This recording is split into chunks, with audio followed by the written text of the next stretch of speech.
हाय दोस्तों, हमारे YouTube channel star study point में आप लोगों का स्वागत है।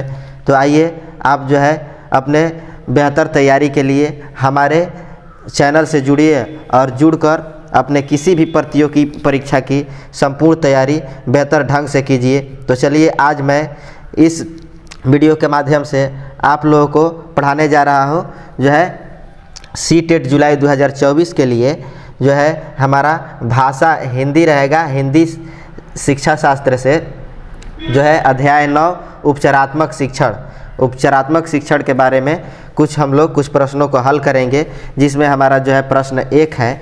तो चलिए प्रश्न पर देखते हैं प्रश्न 1 क्या है। तो प्रश्न 1 है उपचारात्मक शिक्षण है। ऑप्शन 1 शिक्षण में होने वाली कठिनाइयों को जानना। 2 विद्यार्थियों की कठिनाइयों को जानकर उनका समाधान निकालना। 3 विद्यार्थियों के उच्चारण दोषों को दूर करना। और 4 है लेखन संबंधी दोषों को दूर करना। तो क्या होगा इस प्रश्न का उत्तर? तो इस प्रश्न का उत्तर हो जाएगा ऑप्शन 2। ऑप्शन 2 होगा विद्यार्थियों की कठिनाइयों को जानकर उनका समाधान निकालना। ठीक। अगला प्रश्न है उपचारात्मक शिक्षण की सफलता मुख्यतः निर्भर करती है। 1 है बच्चों की सामाजिक सांस्कृतिक पृष्ठभूमि पर। 2 है बच्चों की भाषागत त्रुटियों की सूची बनाने पर। 3 है समस्याओं की पहचान पर। 4 है समस्याओं के कारणों की सही पहचान पर। तो क्या होगा इस प्रश्न का उत्तर? इस प्रश्न का उत्तर हो जाएगा हमारा ऑप्शन 4, समस्याओं के कारणों की सही पहचान पर। अगला प्रश्न है कि प्रकाश ईश्वर को ईश्वर उच्चारित करता है, उसमें दोष है। तो ऑप्शन 1 है स्वर लोप, 2 है स्वर भक्ति, 3 है हड़बड़ाहट और 4 है शीघ्रता। तो क्या हो जाएगा इस प्रश्न का उत्तर? इस प्रश्न का उत्तर हो जाएगा हमारा ऑप्शन 1 जो है स्वर लोप। ऑप्शन 1 हो जाएगा स्वर लोप। ठीक है। अब है अगला प्रश्न। अगला प्रश्न है रोहित राजेंद्र को राजेंद्र उच्चारित करता है, उसके उच्चारण में 1 है प्रयत्न लाघव दोष है। 2 अन्य भाषाओं का प्रभाव है। 3 क्षेत्रीयता का प्रभाव है। 4 वह नगरी ध्वनियों से अनभिज्ञ है। तो क्या हो जाएगा इस प्रश्न का उत्तर? तो 4 नंबर प्रश्न का उत्तर हो जाएगा ऑप्शन 3। ऑप्शन 3 हो जाएगा, वह जो है क्षेत्रीयता का प्रभाव है इसे।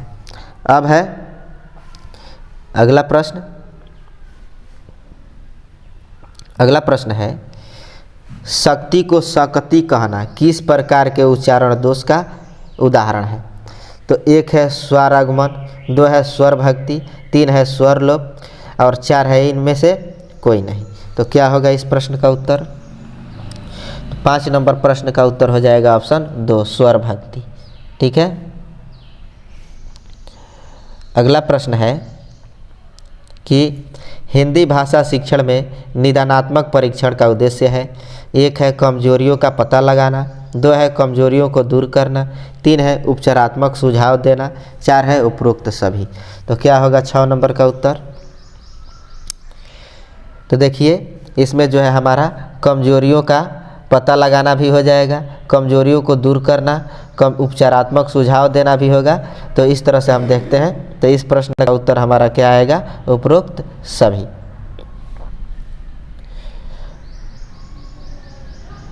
अगला प्रश्न है बच्चों को उपचारात्मक शिक्षण प्रदान करने की सबसे सुगम विधि है। 1 है छात्रों के अधिगम संबंधी दोषों एवं कमजोरियों का निदान करना। 2 है छात्रों की व्यक्तिगत विभिन्नताओं के आधार पर उन्हें विभिन्न समूहों में विभाजित करके उनके लिए शिक्षण की व्यवस्था करना। 3 है प्रत्येक छात्र के अधिगम संबंधी दोषों का व्यक्तिगत रूप से अध्ययन कर उन्हें दूर करना। और 4 है उपरोक्त सभी। तो क्या होगा इस प्रश्न का उत्तर? ऑप्शन 1 हो जाएगा छात्रों के अधिगम संबंधी दोषों एवं कमजोरियों का निदान करना। अगला प्रश्न है हिंदी भाषा शिक्षण में उपचारात्मक शिक्षण की विधि निम्न में से कौन सी नहीं है? तो 1 है अतिरिक्त कक्षाएं, 2 है व्यायाम, 3 है गोष्ठियाँ, 4 है विशिष्ट अभ्यास। तो क्या होगा इस प्रश्न का उत्तर? ऑप्शन 2 है, ऑप्शन 2 हो जाएगा व्यायाम। ठीक है। अगला प्रश्न है, हिंदी भाषा शिक्षण में शैक्षिक उपचार का प्रमुख उद्देश्य है। 1 है बच्चों में अच्छी आदतों का विकास करना, 2 है शैक्षिक कठिनाइयों एवं दोषों का निवारण, 3 है बालकों की अशुद्धियों का निराकरण, 4 है उपरोक्त में से कोई नहीं। तो इस प्रश्न का उत्तर क्या हो जाएगा? ऑप्शन जो है 2 होगा, जो है शैक्षिक कठिनाइयों एवं दोषों का निवारण। अब है अगला प्रश्न, उपचारात्मक शिक्षण का उद्देश्य है। 1 छात्रों की प्रारंभिक त्रुटियों में सुधार करना, 2 छात्रों की ज्ञान संबंधी त्रुटियों को दूर करना, 3 छात्रों में आत्मविश्वास जगाना, 4 उपरोक्त सभी। तो क्या होगा इस प्रश्न का उत्तर? इस प्रश्न का उत्तर हो जाएगा ऑप्शन 4 उपरोक्त सभी।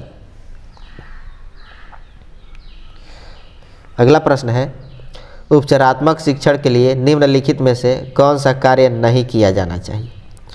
1 है सतत एवं व्यापक मूल्यांकन, 2 है प्राथमिक स्तर के बच्चों के परीक्षा में फेल होने पर उन्हें अगली कक्षा में प्रोन्नत करने से नहीं रोकना, 3 है उच्चतर माध्यमिक कक्षाओं में विज्ञान विषय को अलग अलग संकायों के रूप में पढ़ाना, 4 है माध्यमिक कक्षाओं में विज्ञान विषय को संयुक्त विषय के रूप में पढ़ाना।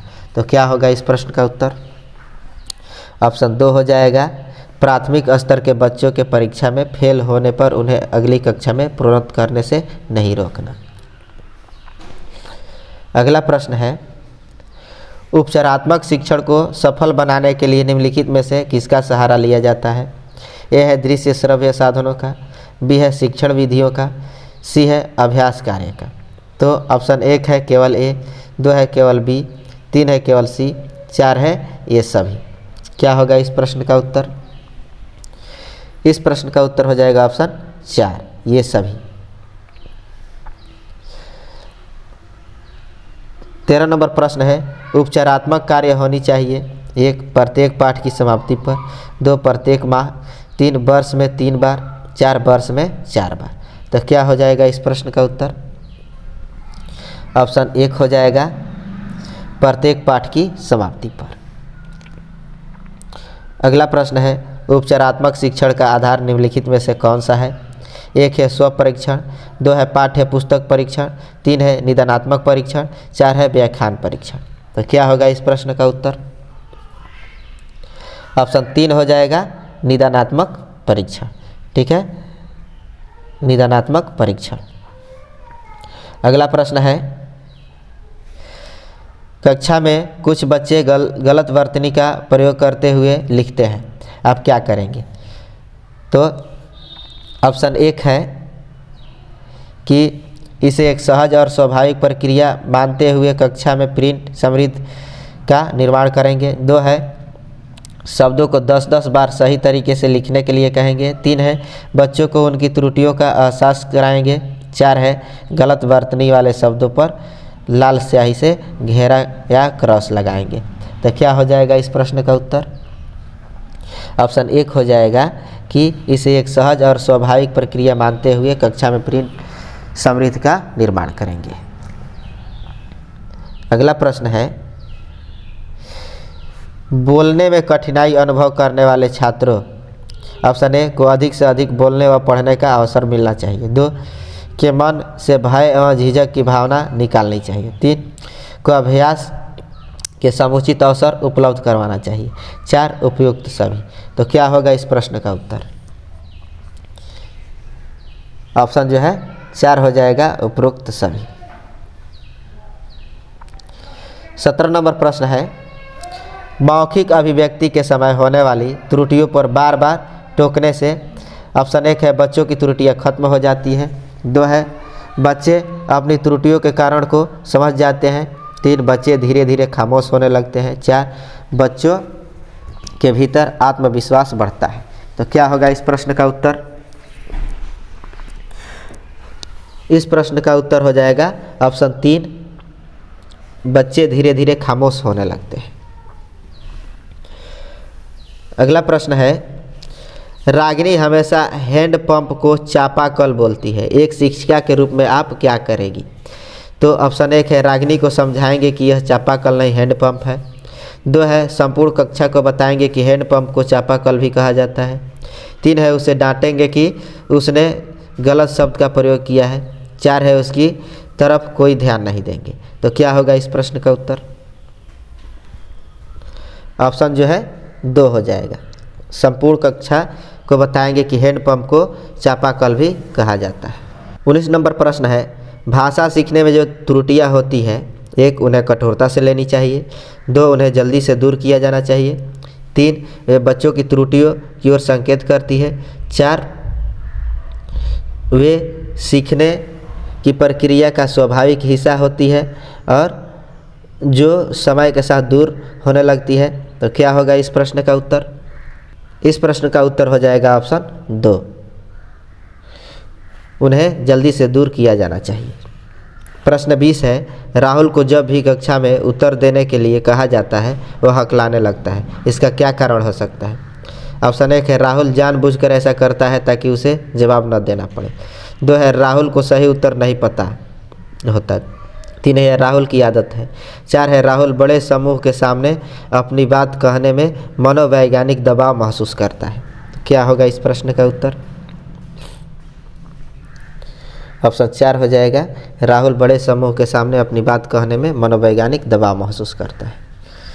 अब है अगला प्रश्न, उपचारात्मक शिक्षण की सफलता निर्भर करती है। 1 है उपचारात्मक शिक्षण की सामग्री पर, 2 है भाषिक नियमों के ज्ञान पर, 3 है समय और अवधि पर, 4 है समस्याओं के कारणों की सही पहचान पर।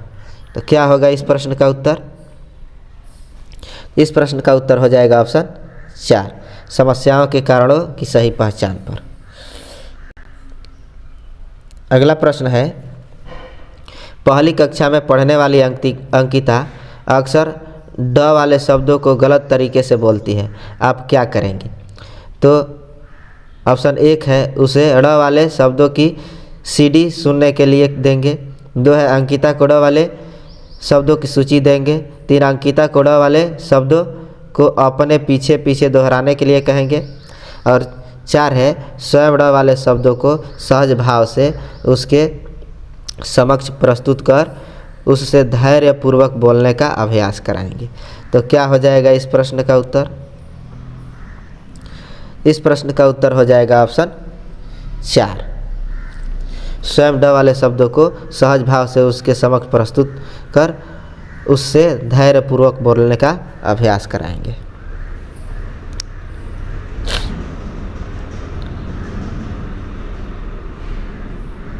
अगला प्रश्न है राधिका अक्सर लड़का को लक्का, कमाई होने लगी को कमाई होगी लिखना जैसी ही गलतियां कर बैठती है। यह इस ओर संकेत करता है कि राधिका ध्यान से नहीं लिखती। उसके बाद से ऑप्शन 2 है कि उसके लेखन स्तर में सुधार की आवश्यकता है। 3 है राधिका को मात्राओं का ज्ञान नहीं है। 4 है राधिका के विचारों की तेज गति के साथ उसकी लेखनी नहीं चल पाती। तो क्या हो जाएगा इस प्रश्न का उत्तर? 23 नंबर प्रश्न का उत्तर हो जाएगा ऑप्शन 4, राधिका के विचारों की तेज गति के साथ उसकी लेखनी नहीं चलती। अब है अगला प्रश्न, कालिका हिंदी भाषा में बोलते समय कई बार अटकती है, आप क्या करेंगे?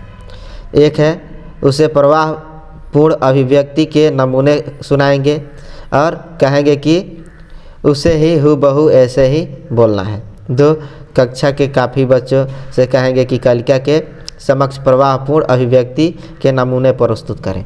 3 है कक्षा में केवल कालिका को ही बार बार बोलने के लिए कहेंगे। 4 है धैर्य रखते हुए उसे सहज अभिव्यक्ति के लिए प्रोत्साहित करेंगे। तो क्या हो जाएगा इस प्रश्न का उत्तर? ऑप्शन जो है 4 हो जाएगा, धैर्य रखते हुए उसे सहज अभिव्यक्ति के लिए प्रोत्साहित करेंगे।